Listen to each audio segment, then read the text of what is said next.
बातमी आहे शिरूर येथून। शिरूर तालुक्यातील मौजे रामलिंग हद्दीतील भिकाजी लोंढे यांच्या जमिनीच्या चुकीच्या नोंदीची दखल घेत आपला आवाज चॅनलने वस्तुस्थिती मांडून बातमी प्रसारित केलेली होती।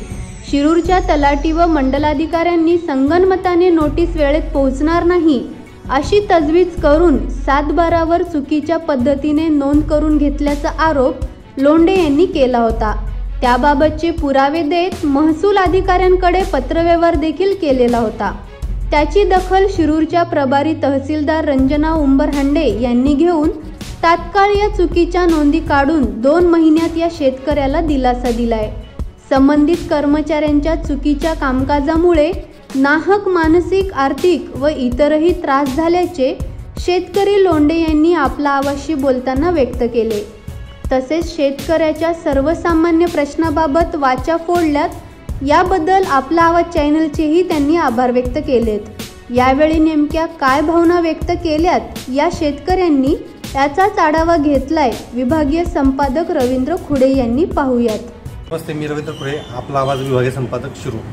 आपण जी बातमी पाठीमागे दिली होती, एका शेतकऱ्याचं जे काही अन्याय झाला होता, तहसील कचेरीमधून जे एक मंडलाधिकारी तलाठी यांनी ज्या चुकीच्या नोंदी केल्या त्याच्यावरती 23 मे रोजी माननीय तहसीलदार मॅडम यांनी आदेश केला आहे आणि आदेशाप्रमाणे जे काही चुकीच्या नोंदी केल्या किंवा जे काही चुकलं होतं ते दुरुस्त करण्याचं काम केलं आहे। आपल्यासोबत भिकाजी लोंढे त्यांच्याबाबत ही घटना घडली होती। पहिल्यांदा मी तुम्हाला विचारतो की ज्या नोंदी चुकीच्या झाल्या होत्या तर ह्या नोंदी दुरुस्त मॅडमने करून दिल्या आणि हे सगळं प्रकरण काय होतं नेमकं आम्हाला सांगा। 1985 साली 1985 आणि 1987 साली मी माझी घरची विहीर दुरुस्ती व पाईपलाईनसाठी भूविकास बँकेचं कर्ज काढलं होतं। आता भूविकास बँकेचं कर्ज काढलं त्यावेळेस जमीन भूविकास बँकेला तारण दिली। भूविकास बँकेला तारण दिल्यानंतर माझी आर्थिक परिस्थिती गरिबीची असल्यामुळं मला ते कर्ज लवकर भरता नाही आलं, कर्ज थकलं।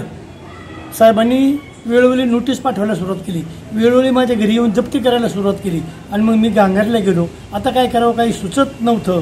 मग शेवटी असं डोकं चालवलं की बाबा आपल्याकडं 1.5 एकर जमीन आहे, पण त्यातली 1 एकर जमीन कोणाला तरी व्याजात मोबदल्यात पैशाच्या मोबदल्यात खायला देऊ आणि ती 4-10 वर्ष खायला दिल्यानंतर त्याचं जे पैसे घेऊ ते पैसे बँकेचे हप्ते भरू। डोक्यात विचार पक्का झाल्याच्यानंतर संबंधित एका माणसाला मी माझी 1 एकर जमीन गट नंबर 151 मधील 45,000 रुपयाला 10 वर्ष 4,500 रुपये वार्षिक उत्पन्न त्यांनी घ्यायचं आणि माझं बँकेचं कर्ज भरायचं हे हिशोबाने द्यायची ठरली। ते म्हणजे मला गहाणखत करून दे। मी म्हणलं काय हरकत नाही, मग गहाणखत करा। मग काय झालं, नेमकं मी पडलो आजारी। मी 10/1/1993 डॉक्टर एकटे गावठ्याकडे ॲडमिट होतो आणि हे 13/1/93 माझ्याकडे आले। मला म्हणले बेका आपल्याला म्हणजे गहाणखत करायचं आहे। मी म्हणलं काय हरकत नाही, पण मी आजारी आहे। ते म्हणले काय हरकत नाही, तुला घडीभर नेऊ गहाणखत करू। मग त्यांनी काय केलं साहेब, 13/1/93 संबंधित सब रजिस्टरचा एक माणूस स्टॅम्प आणि रजिस्टर माझ्याकडे घेऊन दवाखान्यात आले। 525 रुपये म्हणजे 500 + 20 + 5 असं 525 रुपयाचे स्टॅम्प पेपर माझ्या सहीने घेतले आणि ते 13/1/93 परत दुपारी 1-1:30 वाजता तहसील कार्यालयात गेले। त्यांनी तिकडे काय केलं मला काय माहीतच नाही। मग 14/1/93 ते सकाळी 10-11 वाजता माझ्याकडे आले। माझ्या हाताला सलाईन चालू होतं। ते डॉक्टरने म्हटले बाबा ह्या पेशंटला बाथरूमला जायचं, सलाईन काढा। डॉक्टरनी सलाईन काढलं। त्यांनी मला घाई रिक्षात बसवलं। माझी परिस्थिती इतकी बिकट होती की मला उभं राहता येत नव्हतं। मला हाताला धरून रिक्षात बसवलं। 14/1/93 आम्ही तहसील कार्यालयामध्ये सब रजिस्टर साहेबांच्या ऑफिसमध्ये आलो। गहाण खात्याच्या कागदावरती घाई त्यांनी माझ्या सह्या घेतल्या। मला काही वाचून दाखवलं नाही। परत लगेच दवाखान्यात आणून सोडलं। माझी पत्नी त्यावेळेस माझ्याबरोबर होती, सुलोचना भिकाजी लोंढे, ती येत होती। तर तिला म्हणली बाई तू काय येऊ नको, तू दवाखान्यात थांब, भिकाला मी लगेच आणून सोडतो। या हिशोबाने ते आणून त्यांनी मला दवाखान्यात सोडलं। काय झालं काहीच नाही। पुढं काय झालं, 10 वर्ष जमीन आम्ही त्यांना खायला दिली। 45,000 रुपयाचा मोबदला फिटला। त्याचवेळी ते गहाणखत रद्द होणार होतं असा व्यवहार ठरला होता। मग 2003 साली मी ती जमिनीचा ताबा परत माझ्याकडे घेतला। ती जमीन आज माझ्या ताब्यामध्ये आहे। माझ्या मुलाच्या नावावर मी तिथं मोगरीची लागवड केलेली आहे। पुढं एक माझ्या घर व्यवस्थेसाठी मी त्या जमिनीचं 2008 साली मुलांच्या आणि मुलींच्या नावावर वाटपपत्र केलं। कुठेही कोणाला फसवलं नाही, निश्चित सगळं केलं। योगायोग असं झालं का तो गहाणखताचा जो व्यवहार होता हा तसाच राहिला। मला वाटलं गहाणखत ऑटोमॅटिक करत झालं असं, परंतु त्यांनी त्यावेळेस चोरून केलेलं खरेदी खताचा दस्त त्यांच्या कार्यकर्त्यांनी आत्ता 1-2 महिन्यापूर्वी काढला आणि संबंधित सर्कल आणि तलाठ्याला हाताशी धरून संगनमत करून त्या दस्तावर त्यांनी त्यांची नोंद घातली. ती नोंद घातल्यानंतर आम्हाला कुठलीही माहिती कळवली नाही, कुठलीही नोटीस पाठवलं नाही, काही समजलं नाही, सगळं गपचिप झालं. हे गपचिप झाल्यानंतर 21/3/2022 आम्हाला ते कळालं. आम्ही लगेच संबंधित सर्कल आणि तलाठीदारांना भेटलो. त्यांनी सांगितलं तुमची नोंद कालच मंजूर झाली. आम्ही काय केलं मग 23 आणि 24 या 2 तारखेला तहसीलदार मॅडमला येऊन ती सगळी परिस्थिती निदर्शनामध्ये आणून दिली आणि सगळी हकीकत त्यांना सांगितली आणि विनंती अर्ज त्यांच्याकडे दिलं.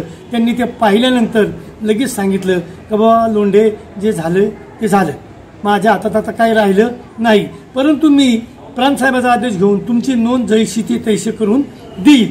आणि मग एवढा शब्द आम्हाला तहसीलदार मॅडमने दिल्याच्या नंतर आम्ही त्यांच्या शब्दावर विश्वास ठेवून ठाम राहिलो. आणि ठाम राहिल्यानंतर त्यांनी मग पुढं काय केलं, त्यांचा 27/4/2022 अहवाल प्रांतसाहेबाला पाठवला आणि प्रांतसाहेबाकडून 29/4/2022 आदेश घेऊन तो शिरूरला 11/5/2022 आला.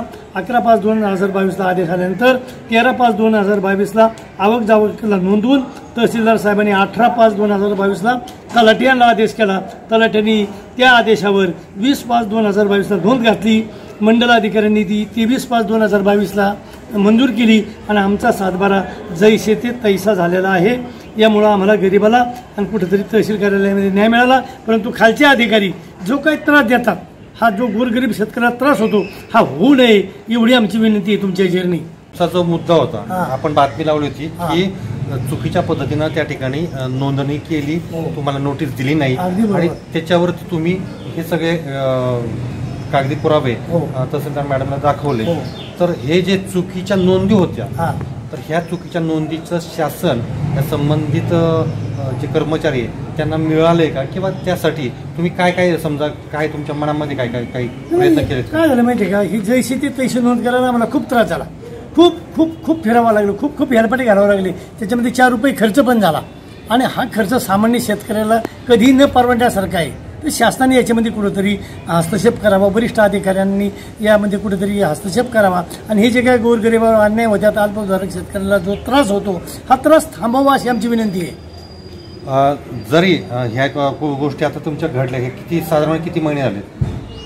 याला जवळजवळ 2-2.5 महिने झाले. 2-2.5 महिने. हो. हे 2-2.5 महिन्यामध्ये तुम्हाला किती हेलपाटे मारायला लागले किंवा काय काय आर्थिक ताण झाला? 2-2.5 महिन्यात आम्हाला 62 दिवस इथं रोज यावं लागलं आणि रोज आम्ही सकाळच्या मध्ये घरून डबे बांधून घेऊन येत होतो. बरं, हे जर तुम्ही असे प्रयत्न केले म्हणून हे तुम्ही राहतात शिरूरच्या ग्रामीण जवळ राहतो, जो तालुक्यामध्ये लांबच्या ठिकाणी जो आहे 40 किलोमीटर अंतरावरती, तर त्या माणसांनी असं जर घडलं तर ते माणसं पाठपुरावा करतील? नाही साहेब, शक्यच नाही. आम्ही सकाळी 10 वाजता इथे येऊन बसायचो तहसील कार्यालयात, तर रात्री 6-7 वाजता इथून जायचो, भाकर बांधून आणायचो, इथंच कुठेतरी कोपऱ्यात बसून भाकरी खायचो. हे जे शेतकऱ्यांवरती हे जे सगळे अन्याय होतात हे कोण करते नेमकं? हे खालचे अधिकारी, वरिष्ठ अधिकारी खूप चांगले असतात. वरिष्ठ अधिकाऱ्यांना सांगितल्यानंतर त्यांनी काम लगेच करतात ते बिचारे. आणि मात्र हे जे चुकी झाल्यात, ह्या चुकी झाल्यानंतर वरिष्ठ पातळी जिल्हाधिकाऱ्यांपर्यंत तुम्ही भेटले का? या संबंधित लोकांनी नाही भेटलो, पण मी निश्चितच भेटणार आहे. ज्या माणसाने मला त्रास दिला त्याच्यावर कायदेशीर कारवाई मी माननीय जिल्हाधिकारी साहेबांकडे विनंती अर्ज करून करायला लावणार आहे. हे जे आत्ता जे काय आदेश झालाय, तो आदेश दाखवा आणि काय झाले. हे बघा, तो आदेश झाला. तो आदेश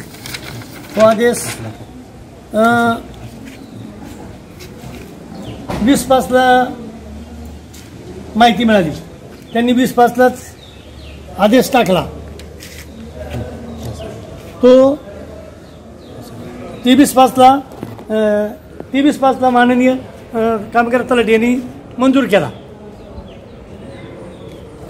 आणि लगेच त्याच दिवशी 23/5 माननीय मंडलाधिकारी साहेब यांनी सही केली आणि आम्हाला 25/5 7/12ची उत्तरे मिळाली. अशा गरिबांनी अल्पभूधारक शेतकऱ्यावर ज्यावेळेस अन्याय झाला, त्या अन्यायाची पहिली बातमी आपल्या आवाजचे संपादक माननीय रवींद्र भाऊ खुडे यांनी दिली. त्या बातमीचा एवढा मोठा इफेक्ट झाला का सरकारी एक कार्यालय सुद्धा हल्ले गेली आणि माझं काम 2-2.5 महिन्याच्या कालावधीमध्ये ते जैसे ते तैसे झालं.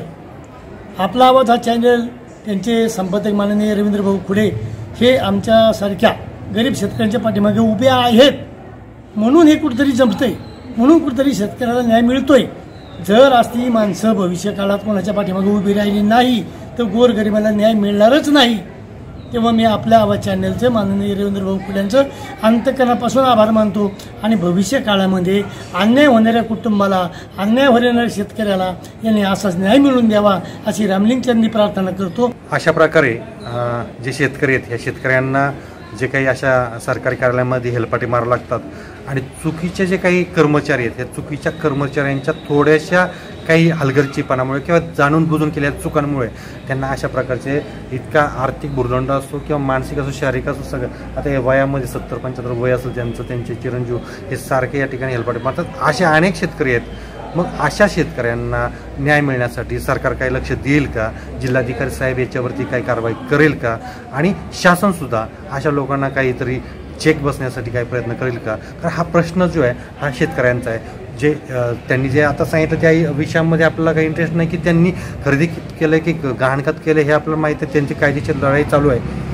ते सगळं स्टॉप असताना मात्र या 2 महिन्यापूर्वी त्यांना चुकीच्या पद्धतीने नोटीस आल्या आणि त्या नोटीस ज्यावेळेस मिळायला पाहिजेत त्याच्या 15 दिवसानंतर, कारण त्यावेळेस त्यांना वेळ नव्हता आणि म्हणून त्या चुकीच्या तारखेला टाकल्या. हे चुकीचं कोणी केलं तर हे सगळं त्या सर्कल ऑफिस असेल, तलाठी कार्यालय असेल, त्यांच्या लोकांनी केलं आणि त्याच्यावरती आदेश केला तहसीलदार मॅडमनी आणि ते सगळं दुरुस्त करून त्यांच्या हातामध्ये आज आदेश आहे आणि सगळं ते नोंदण्या ज्या आहेत ह्या रद्द केल्यात. हे मोठं यश त्या व्यक्तींचं आहे, शेतकऱ्यांचा. असे शेतकरी सगळेच करतील असं नाही आणि म्हणून हा अन्याय ह्या शेतकऱ्यावर होत राहतो. सुशिक्षित कुटुंब असल्यामुळे किंवा थोडंफार शिकले असल्यामुळे, वय जरी जास्त असलं परंतु ते जाणकार असल्यामुळे त्यांनी पाठपुरावा केला. मात्र असे पाठपुरावा सगळेच करतील असं नाही. म्हणून शासनाने या गोष्टीवरती लक्ष देणं गरजेचं आहे आणि चुकीचे जे काही कारवाई करत असतील सगळ्या कार्यालयांमध्ये अशा लोकांवरती कारवाई होणं गरजेचं आहे असं त्यांचं म्हणणं आहे. त्या संदर्भात ते पुढचं आता कायदेशीर लढाई लढत आहेत.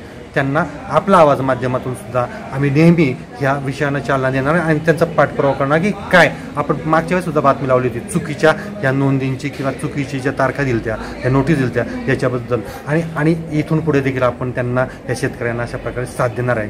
आणि पुढच्या काळामध्ये आता शासन किंवा प्रशासन, जिल्हाधिकारी साहेब काय निर्णय घेतील याकडे लक्ष देणं गरजेचं आहे. तुर्तास या ठिकाणी आपण थांबूयात. मी रवींद्र खोडे, आपला आवाज विभागीय संपादक शिरूर.